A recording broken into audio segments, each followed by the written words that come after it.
de plein de tissus. Donc, par exemple, des exemples classiques qu'on prend, ce sont les épithéliums, qui sont en fait les tissus qui couvrent nos organes et notre peau. La façon dont les cellules vont se diviser vont permettre en fait de définir la stratification ou l'allongement, par exemple, de ces tissus. Donc, on imagine que si les cellules en fait vont se diviser tout le temps le long du même axe, ici c'est ce que vous voyez dans ces schémas, et bien on va former un tissu finalement qui est plan. Donc, toutes les cellules en fait vont se retrouver les unes à côté des autres. Par contre, si on oriente les divisions orthogonalement au plan du tissu, on va voir qu'on peut faire des strates, des couches de tissu, et on va faire un tissu qui a plusieurs couches. Donc l'orientation de la division est vraiment importante pour la morphogénèse de l'embryon, mais aussi pour l'architecture de tous les tissus. Et donc c'est vrai pendant le développement embryonnaire, pendant les étapes précoces du développement, mais aussi plus tard, pendant la morphogénèse. Et de manière encore plus importante, en fait, dans de nombreux cancers, notamment des cancers épithéliaux, l'émergence de cancer est très souvent associée à des défauts d'orientation du plan de division. Et notamment, par exemple, si on peut imaginer un tissu épithélium qui normalement va devoir se diviser le long d'un plan, si une cellule fait une erreur et qu'elle va se diviser orthogonalement à ce plan, et bien en fait la cellule phi va se retrouver dans un environnement non conforme. Et de fait, elle va pouvoir acquérir un destin qui n'est pas contrôlé et ça va pouvoir mener très souvent à l'émergence de métastases ou à d'autres types de maladies. Donc finalement, comprendre comment les cellules contrôlent l'orientation et le positionnement de leur plan de division, c'est fondamentalement important pour comprendre l'embryogénèse et la morphogénèse plus généralement pendant le développement, mais c'est aussi très important pour apprécier finalement les désordres qui peuvent créer des maladies très graves. D'accord ? Donc ça, c'est les motivations un petit peu de notre thématique de recherche. Alors on va faire un tout petit peu de cours. Donc comment est-ce qu'une cellule régule l'orientation de sa division ? Donc il y a une machinerie qui est très importante pour ça, qui est à l'intérieur de la cellule, qui est celle-là que vous voyez ici, qui s'appelle le fuseau mitotique. D'accord ? Et le fuseau mitotique, il a deux fonctions principales. La première fonction, ça va être de ségréger les chromosomes. C'est-à-dire qu'à chaque division, il va s'assurer que les deux cellules phi vont récupérer le même nombre de chromosomes. Et il va aussi positionner finalement l'axe de division, c'est-à-dire le plan de clivage physique de la division. Et ce fuseau mitotique, comme vous le voyez ici, il a une forme de fuseau, de ballon de rugby, et il est fait de ces petits filaments qu'on appelle des microtubules. Et ces microtubules sont des polymères, c'est-à-dire qu'ils vont pouvoir grandir, ils vont polymériser, ils sont très dynamiques. Ici, vous pouvez voir des fils en fait, de ces microtubules, dans un embryon d'oursin toujours, et vous voyez qu'ils sont très dynamiques, ils organisent la division, ils ségrègent les chromosomes grâce à leur dynamique, grâce à leur propriété de polymérisation. D'accord ? Et donc le fuseau mitotique, en fait, dans la cellule, il va être orienté d'une certaine façon grâce à ces microtubules qui vont exercer des forces un peu partout. S'il est orienté de cette façon, du coup, on va avoir une cellule qui va se diviser comme ça, avec les deux cellules phi qui sont l'une à côté de l'autre. S'il est orienté de manière oblique, on va avoir une cellule qui se divise comme ça, avec deux cellules phi qui sont positionnées de manière oblique, etc. D'accord ? Donc, pour comprendre l'orientation et le positionnement du plan de division, on a besoin de comprendre l'orientation et le positionnement du fuseau mitotique. Et cette orientation, ce positionnement, en fait, va dépendre principalement de ces polymères, de microtubules, qui vont exercer des forces mécaniques, justement, mais à l'échelle subcellulaire, à l'intérieur de la cellule. Donc ici, on est dans un problème qui est beaucoup plus petit, si vous voulez, que celui que Jérôme Gros a décrit. Et les forces qui vont être exercées, ici, on va avoir des microtubules qui vont pousser ou qui vont tirer, va permettre d'orienter, finalement, le fuseau au sein de la cellule. OK ? Et donc, en fait, j'ai commencé à travailler sur cette question il y a à peu près une dizaine d'années, quand je travaillais encore aux États-Unis, et je me suis intéressé à ces règles en fait, qui ont été proposées par quelqu'un qui s'appelle Oskar Herdvig. Donc Oskar Herdvig, c'est un embryologiste allemand qui est très connu parce qu'il a en fait été le premier à caractériser la fertilisation. Et pour ça, en fait, il étudiait des espèces marines, par exemple des embryons d'oursins ou d'étoiles de mer, et aussi des espèces de grenouilles, par exemple. Et donc quand il regardait en fait les divisions embryonnaires, il a remarqué qu'en effet, il y a une sorte de régularité assez impressionnante. Je pense que vous pouvez apprécier ça en regardant ces embryons de xénopes qui se développent. Vous voyez que les divisions ne se font pas de manière aléatoire. Il y a des patrons vraiment de clivage qui sont très précis et très reproductibles. Vous voyez qu'ici, il y a des divisions comme ça, une division dans l'autre sens, etc. Et en regardant ces cellules se diviser, il avait toujours l'impression en fait, que les cellules respectaient des règles géométriques, qui était qu'en fait, que les cellules avaient tendance à se diviser finalement toujours en leur milieu et orthogonalement à leur axe long. Par exemple, si vous prenez ces cellules, vous voyez qu'elles sont un petit peu allongées comme ça, et que les cellules vont toujours se diviser perpendiculairement à cet axe. Et donc il a formulé cette règle, en fait, qui existe maintenant depuis à peu près 150 ans, et que j'ai traduit ici en français, mais initialement elle était évidemment écrite en allemand, qui est que les cellules doivent se diviser en leur centre et perpendiculairement à leur axe long. Donc ça pose un peu une question géométrique en fait, qui est assez intéressante, qui est de comprendre comment est-ce que la cellule peut sentir sa propre géométrie et orienter la machinerie de division, notamment le fuseau mitotique, par rapport à sa géométrie. Comment elle va trouver son centre, comment elle va trouver son axe long, etc. etc. D'accord ? Et en fait, il y a une des expériences très connues d'Oscar Herling, en fait, où il prenait justement ces embryons de grenouilles. Donc vous avez vu, normalement, un embryon de grenouille, c'est une sorte de sphère qui fait 1 mm de diamètre. Et il a développé une expérience assez simple, en fait. Il a écrasé en fait, cet embryon de grenouille entre deux lamelles de verre pour définir en fait, de manière artificielle un axe long.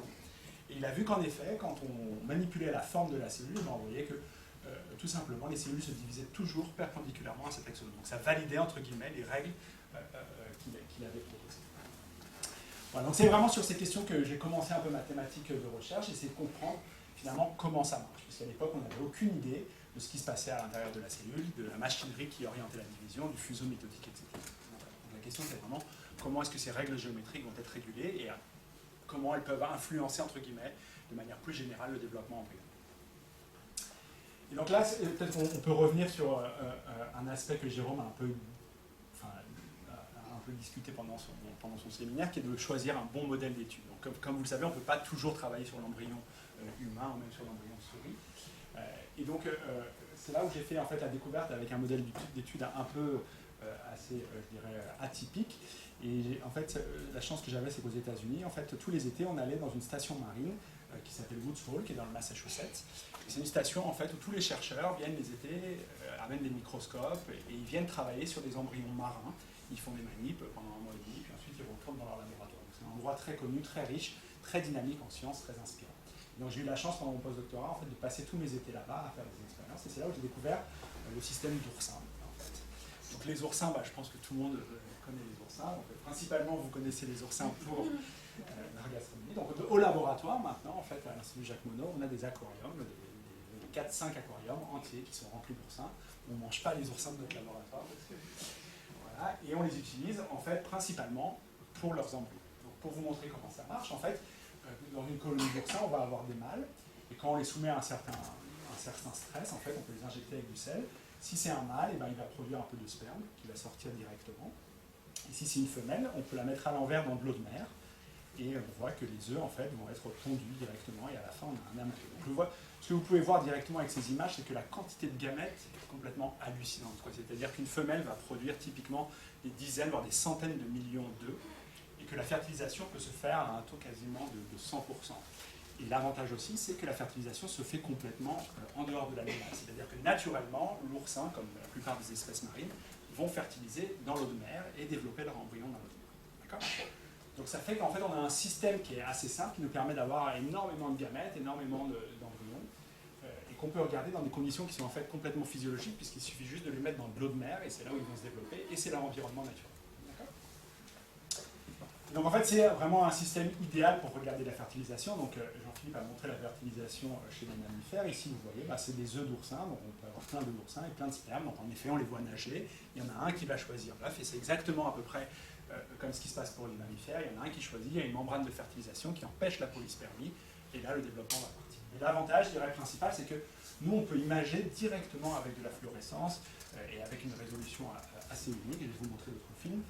Les étapes précoces du développement. Donc là, par exemple, vous voyez ces 2 œufs qu'on a pris, mais encore une fois, il faut imaginer qu'il y en a des millions qui sont en train de faire exactement la même chose au même moment, avec la même géométrie. Ici, les petits points en fait, que vous voyez blancs, ce sont les spermes qui n'ont pas réussi à fertiliser, donc vous allez voir qu'ils nagent autour. Donc ici, on marque l'ADN, en fait, principalement. Ici, c'est le noyau de la femelle, d'accord, que Jean-Philippe a introduit. Et ici, vous voyez que ces 2 œufs, en fait, ont été fertilisés. Donc le petit point qui est ici, en fait, c'est le noyau du mâle, du sperme, qui est rentré dans l'œuf. Et là, vous voyez qu'ils ont déjà fusionné. Vous allez voir qu'en quelques minutes, donc là le film commence seulement 10 minutes après la fertilisation, vous allez voir qu'il y a des mouvements en fait stéréotypés, donc les 2 noyaux migrent l'un vers l'autre, fusionnent au milieu pour former le zygote, donc c'est là où en effet l'ADN de papa et maman se mélange, et puis directement on a des séries de division en fait, donc typiquement toutes les 60 minutes, on va avoir une série de divisions, et donc en effet c'est un système idéal pour aller étudier la division dans les embryons, parce qu'on a des embryons qui se divisent tout le temps, d'accord ? Donc en fait, pendant mon postdoc, finalement, on se posait cette question de la géométrie. Donc je venais en fait d'un background un peu d'ingénierie, de physique, Et donc pendant ma thèse, j'avais appris à faire ce qu'on appelle de la microfabrication, c'est-à-dire être capable de fabriquer des espèces de formes toutes petites, en fait, à des échelles typiquement cellulaires. Et donc l'idée de l'expérience qu'on a développée, c'était de fabriquer une sorte de petits moules microfabriqués dans lesquels on pouvait pousser des embryons oursins et changer leur forme, et utiliser ça pour aller tester de manière systématique les règles des embryons. Alors c'est assez marrant parce qu'on peut faire des œufs qui finalement vont avoir des formes d'étoiles, de carrés, et puis se demander où est-ce qu'ils vont se diviser. Poser une question vraiment de manière générale. Et l'avantage, encore une fois, c'est qu'on peut vraiment créer n'importe quelle forme, et puis comme on a un énorme nombre de gamètes, et puis que ces chambres, en fait, finalement, sont toutes petites, donc on peut en avoir des milliers, voire des dizaines de milliers sur l'espace d'une petite lamelle, et ben on peut acquérir très, très rapidement des larges nombres, et avoir des données quantitatives pour développer des modèles précis pour comprendre, finalement, ces règles géométriques de la division. D'accord ?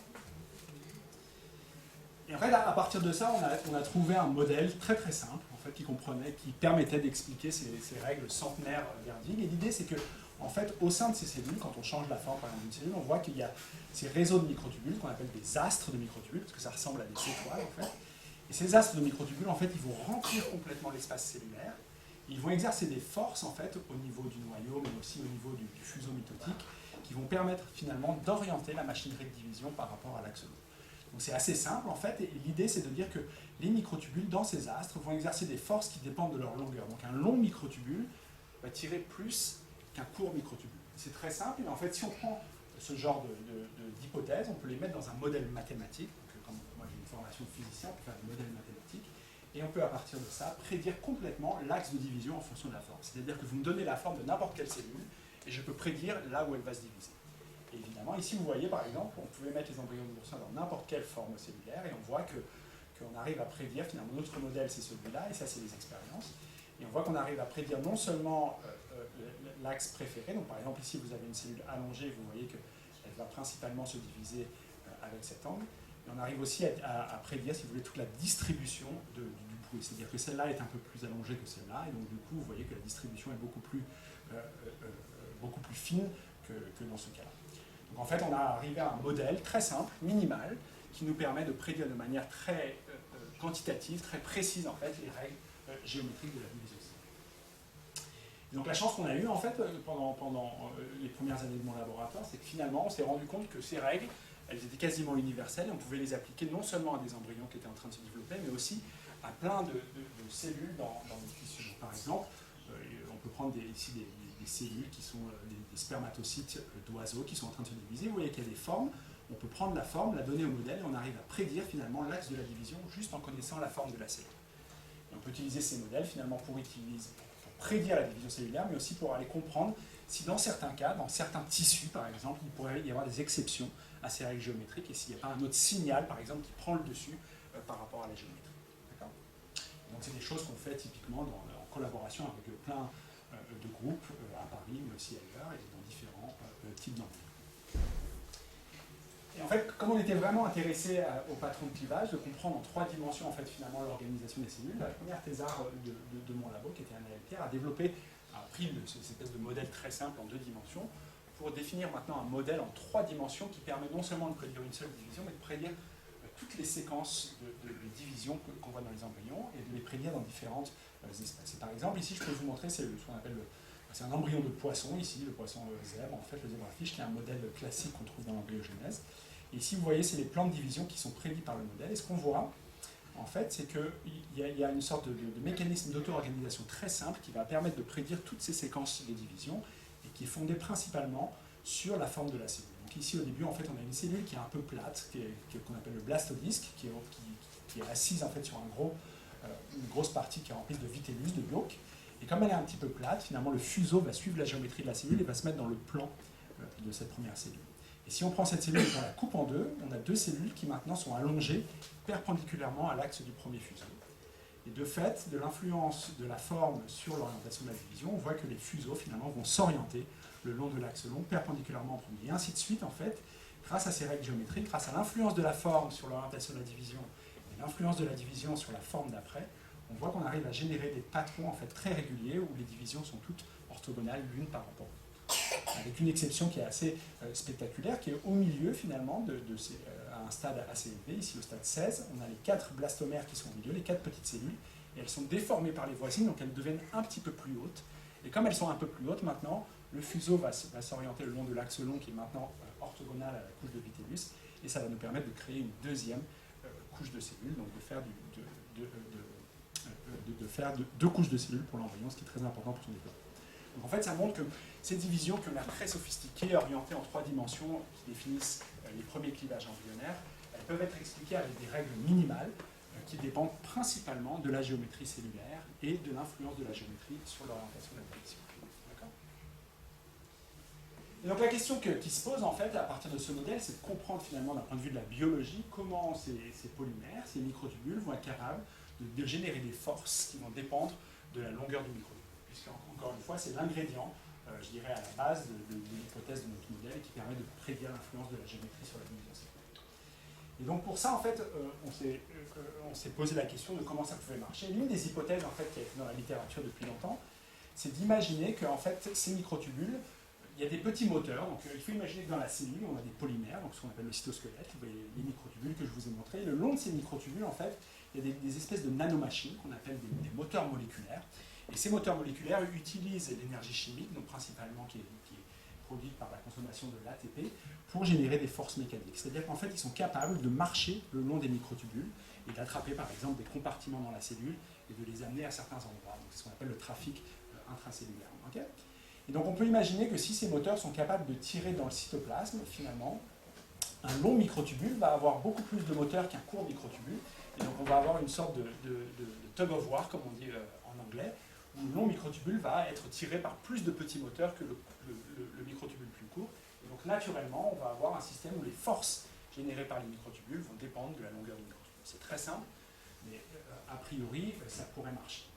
Et donc la question qui se pose, c'est comment ces moteurs finalement vont réussir à tirer dans le cytoplasme, d'accord ? Puisque les moteurs, s'ils sont attachés à rien, finalement, ils vont juste marcher sur le microtubule et arriver à l'extrémité ici du microtubule, arriver au mouvement du microtubule. Et l'une des idées en fait qu'on a et qui existe dans la littérature, c'est qu'en fait, ces moteurs, leur fonction, c'est de transporter des cargos, des espèces de vésicules en fait, qui sont dans la cellule. Par exemple, on a des ornosomes, des lysosomes, on a le réticulum endoplasmique qui sont déplacés par ces moteurs. Et comme le cytoplasme est un environnement extrêmement visqueux, donc on a parlé de viscosité un petit peu avant, ici on parle de viscosité à l'intérieur de la cellule, donc c'est la viscosité du cytoplasme.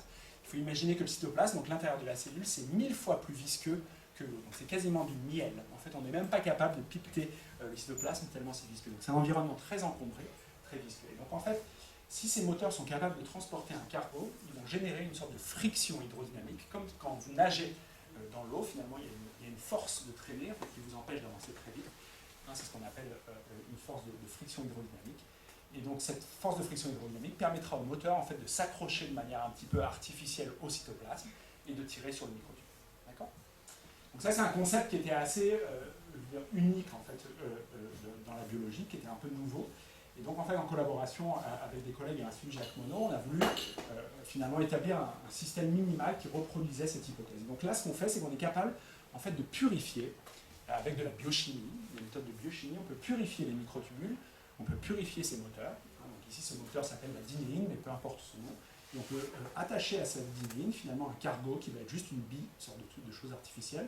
Et ici, on a un microtubule. Et là, on place en fait, vous voyez, le microtubule est là. Ici, c'est le petit cargo. Il faut imaginer qu'entre le microtubule et le petit cargo et la petite bille, il y a un moteur en fait qui va le transporter. Vous allez voir comment ça bouge. Et le tout en fait est placé juste dans un environnement visqueux. Donc il n'y a rien qui est attaché à rien. D'accord ? Vous allez voir qu'en fait, quand le moteur va se déplacer, finalement, il se déplace vers une extrémité, et dans le même temps, finalement, le microtubule est propulsé dans l'autre sens. Donc il faut imaginer, c'est un peu comme si vous étiez à la mer, vous avez une corde qui est attachée à un bateau, et vous nagez vers le bateau, finalement, vous allez vous rendre compte que vous êtes capable d'appliquer une force sur le bateau juste grâce à la friction que votre corps exerce sur le bateau. Vous n'avez pas besoin d'être attaché à quelque chose, finalement, pour tirer quelque chose dans un environnement fluide. D'accord ? Donc une transmission de force au niveau hydrodynamique, juste par l'interaction finalement de ces vésicules avec le cytoplasme. Donc ça c'est in vitro, c'est ce qu'on appelle un système minimal qui permet entre guillemets de valider le principe théorique.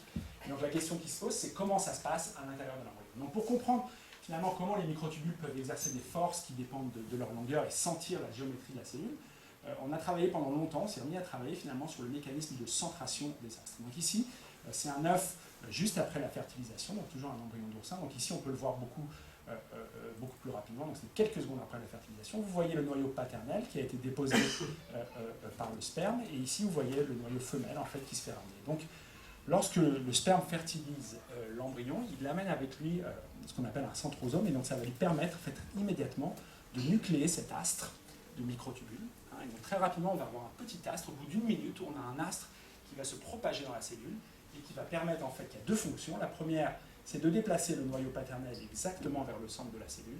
Et la deuxième, c'est d'aller attraper le noyau femelle pour le ramener jusqu'au noyau paternel. Donc, en fait, j'aime bien montrer cette blague. Finalement, la fertilisation, ça ressemble à ça. Donc, il y a le mâle qui amène finalement son astre, et l'astre est capable d'aller attraper la femelle pour la fusion des gamètes. D'accord ?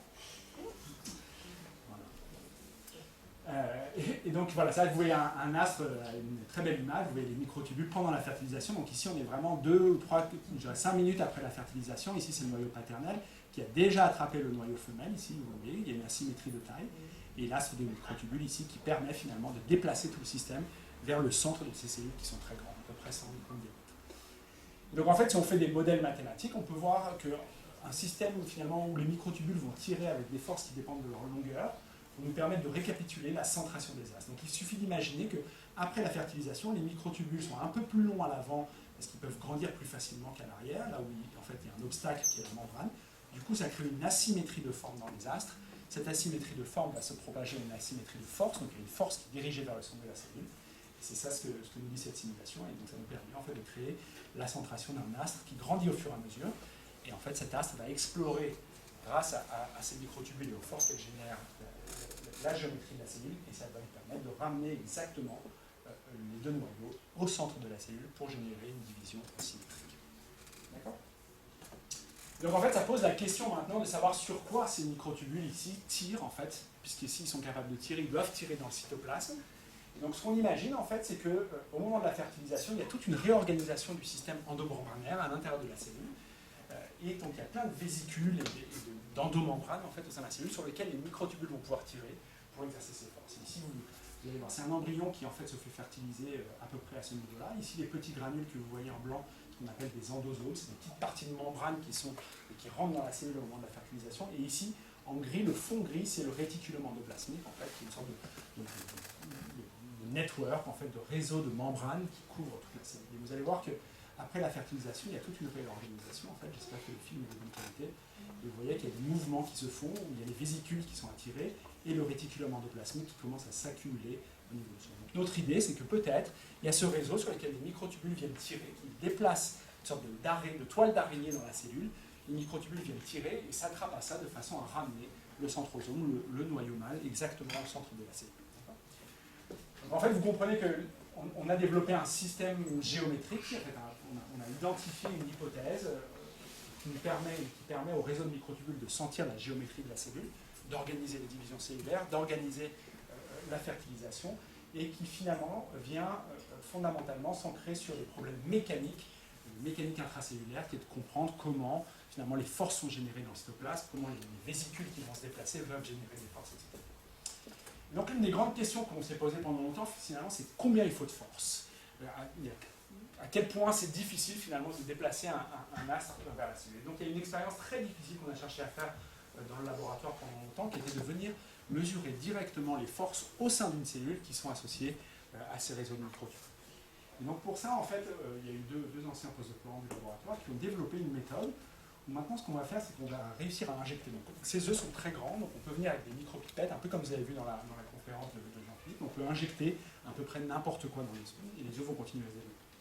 Et donc ici, en fait, on va injecter des petites billes magnétiques. Donc il faut imaginer que c'est des tout petits aimants à l'échelle micrométrique. Ici, vous voyez, on a injecté plein, ça fait une sorte d'agrégat magnétique, elles sont fluorescentes aussi.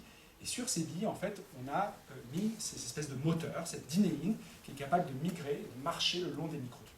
D'accord ? Et en fait, ce qui se passe, c'est que ces billes, naturellement, ici on les a injectées là, il va y avoir la fertilisation qui va se passer là, naturellement, en fait, elles vont s'associer aux microtubules, elles vont venir s'agréger au centre de l'astre des microtubules. D'accord ? Donc elles ont cette propriété magique, qui est qu'elles sont capables d'exercer des forces sur les microtubules, de venir se faire ramener par le moteur vers le centre de la cellule. Et de fait, si au lieu de laisser les billes aller vers l'intérieur de la cellule, si on les retient en fait maintenant en formant ces espèces de domaines avec un espèce de micro-aimant, donc on est tout une méthodologie en fait, au laboratoire qu'on appelle une pince magnétique, où on a une espèce de micro-aimant qui est à l'extérieur de la cellule, qui vient attirer en fait, ces tout petits aimants qui sont dans la cellule. Et bien, si on forme ces petits domaines, au lieu de laisser des billes aller vers le centre des astres de microtubules, elles vont se mettre à tirer vers les microtubules, hein, et du coup elles vont déplacer les fuseaux, les astres, et elles vont générer des divisions asymétriques. Ce qui fait qu'on a un outil qui, à la fois, va nous permettre de mesurer les forces au sein des embryons, et aussi de contrôler l'orientation et le positionnement de la division pendant l'embryogenèse. Et on utilise beaucoup ce genre de méthode maintenant pour comprendre comment l'orientation de la division va influencer, par exemple, le destin cellulaire, la distribution des cycles ou la morphogénèse de l'embryon. Voilà.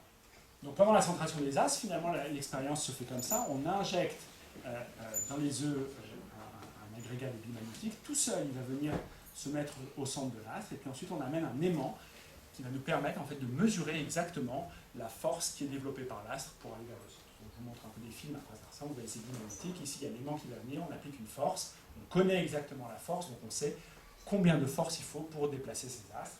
Et ici, pareil, on a ces billes magnétiques qui viennent s'accumuler, l'aimant va s'approcher, hop, on tire sur l'astre pendant sa centration. Et encore une fois, il faut imaginer que c'est un embryon vivant qui est en développement et qui va aller même jusqu'à des étapes très longues. Donc on a vraiment un système pour aller mesurer les forces au sein d'une cellule, d'un embryon en développement, et qui nous permet d'obtenir des mesures uniques finalement qui sont faisables dans aucun autre système que l'ours. Alors je vous fais un tout petit peu de physique, donc en fait avec ce genre d'expérience, on peut établir ce qu'on appelle une relation force-vitesse, c'est-à-dire plus on applique de force qui va opposer la centration de l'astre, plus l'astre va ralentir, d'accord ? Et lorsque l'astre s'arrête complètement, on a un point finalement d'intersection qui nous donne une estimation de la force endogène, c'est-à-dire que la force naturelle qui est développée par l'astre. Okay, et on voit que cette force, en fait, finalement, elle est de quelques centaines, 600 piconewtons, ce qui correspond en fait à des centaines de moteurs qui sont en train de tirer. Donc il faut imaginer que la fertilisation, avec ces astres, c'est quelque chose de massif, où il y a des centaines de moteurs qui viennent s'accumuler autour de l'astre et qui vont tous tirer en fait dans tous les sens pour permettre à l'astre de se centrer et d'amener les noyaux exactement au centre de la cellule. D'accord ?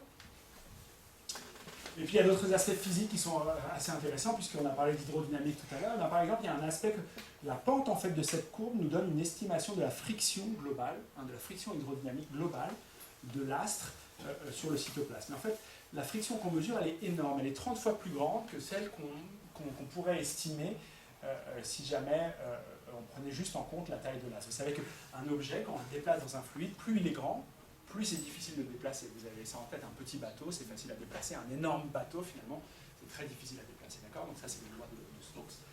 Et bien en fait, ce dont on se rend compte, c'est qu'en fait, quand l'astre se déplace dans la cellule, il y a tellement peu de place pour le fluide, pour passer à travers l'astre, pour placer autour de l'astre, que finalement, cette friction, elle est beaucoup plus grande que celle qu'on pourrait imaginer, un peu comme si on a un effet piston. C'est-à-dire que quand on déplace un piston dans un tube, il y a tellement peu de place pour le liquide pour passer autour du piston que ça devient très très dur. D'accord ? Donc il y a une sorte d'interaction via le fluide entre l'objet et la surface du conteneur qui va finalement générer une sorte de friction énorme, beaucoup plus grande. Et donc en fait, cette friction est très intéressante parce qu'en fait, elle permet de stabiliser, entre guillemets, le processus de centration.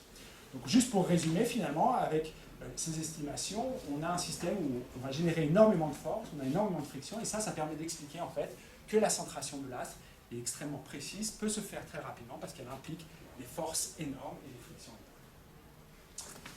énormes.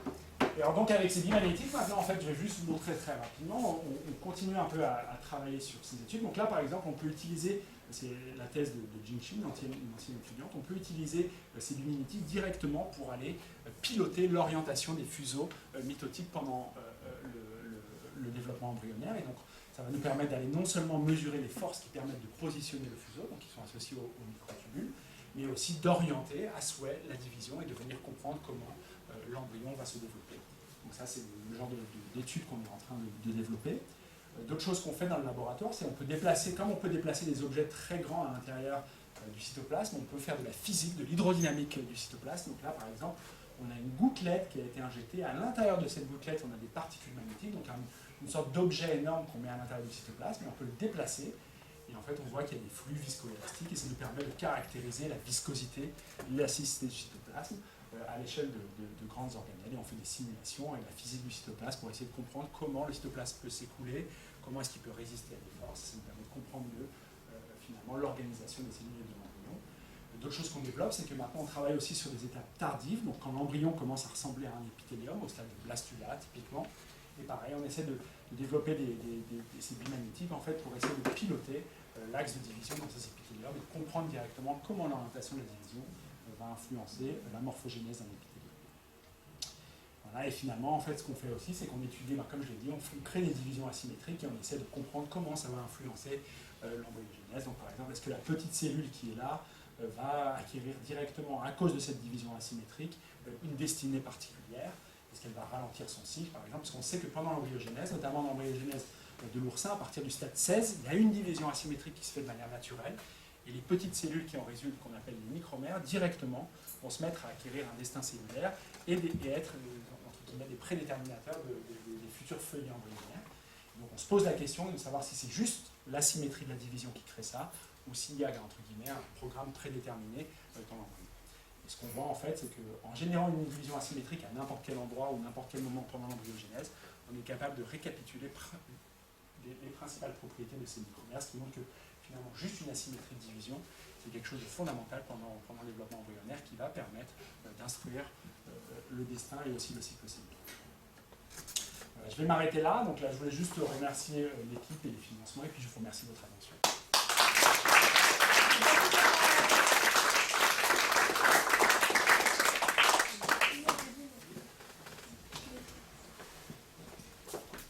Nicolas, donc je vous laisse la parole pour poser quelques questions après cet exposé assez physique. Je ne sais pas si j'ai bien compris, mais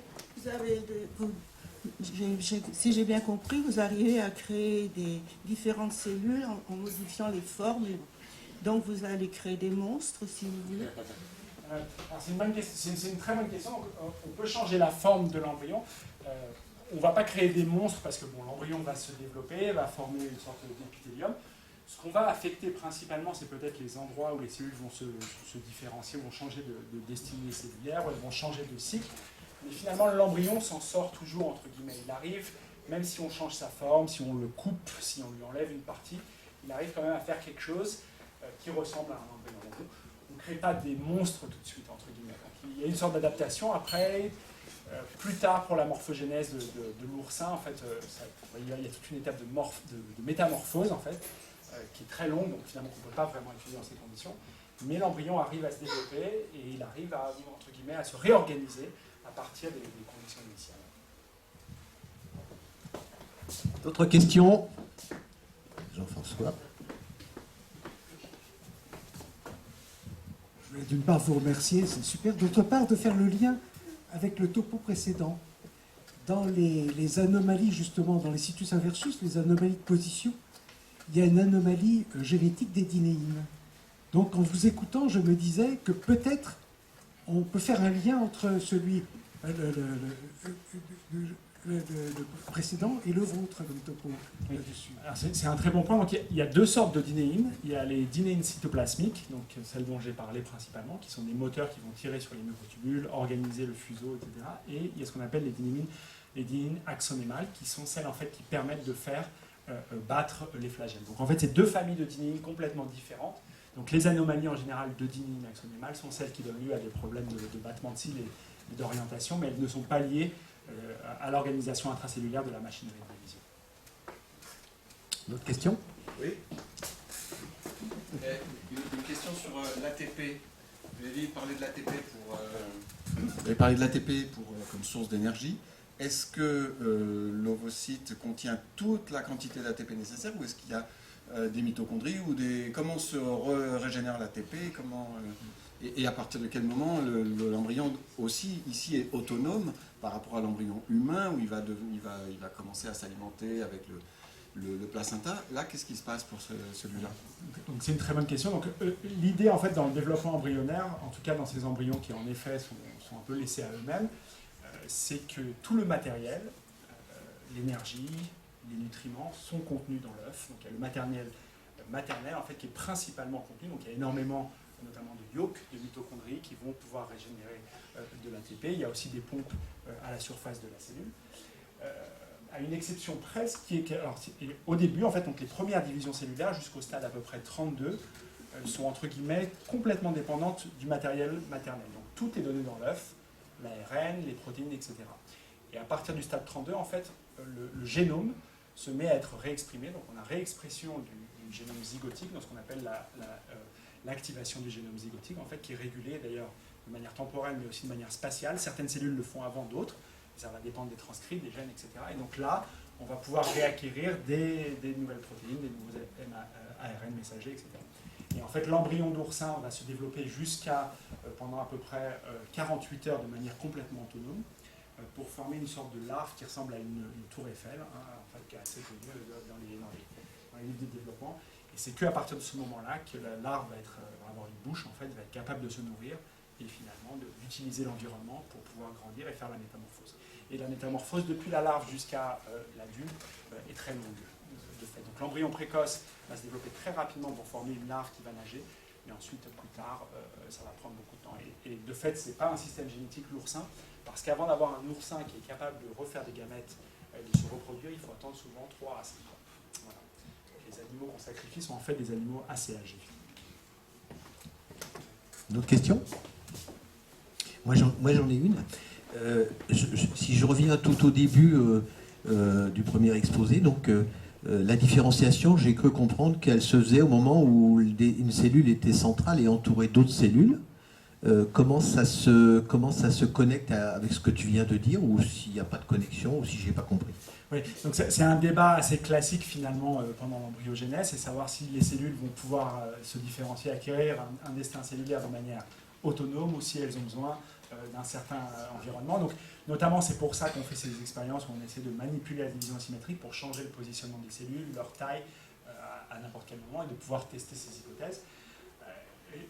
Chez l'oursin, l'idée c'est de dire qu'il y a quelque chose au niveau du pôle végétal, donc il y a une sorte de polarité qui est instruite, enfin dans le textbook en fait c'est ça l'idée, il y a une polarité qui est instruite avec, peut-être pas cet œuf, je peux prendre cet œuf si vous voulez, normalement il y a une polarité qui est instruite au début, et les cellules qui vont se retrouver finalement à cet endroit-là vont commencer à se différencier. Mais en fait, il y a eu beaucoup d'expériences où on peut couper les œufs, on peut enlever ces autres cellules, et on voit que même tout seul, finalement, lorsqu'on isole ces cellules qui vont faire une division asymétrique, on va pouvoir acquérir du destin cellulaire. Donc finalement, dans ces stades précoces, en tout cas très précoces de l'embryogenèse, on a l'impression que les cellules voisines ne vont pas modifier complètement la possibilité d'acquérir un destin cellulaire. Alors peut-être qu'elles ne vont pas tout avoir, qu'il va manquer quelque chose, de fait qu'elles ont besoin de signalisation pour d'autres aspects, mais en tout cas l'acquisition de destin cellulaire des micromères, de certaines cellules dans l'embryon d'oursin et dans d'autres embryons, peut se faire de manière très autonome. Mais la question qui va se poser, c'est alors si elles sont indépendantes, comment elles vont avoir à la fin une forme coordonnée, quoi. Voilà. Je dirais que la première étape d'acquisition du destin cellulaire se fait de manière autonome, mais au bout d'un moment, quand le tissu commence à se développer, qu'il y a énormément de cellules, là, il y a une propagation des signaux, évidemment, pour faire bien sûr. D'accord. Ok, très bien. Merci. Je vous sens fatigué, je vous sens quoi? Une dernière question, alors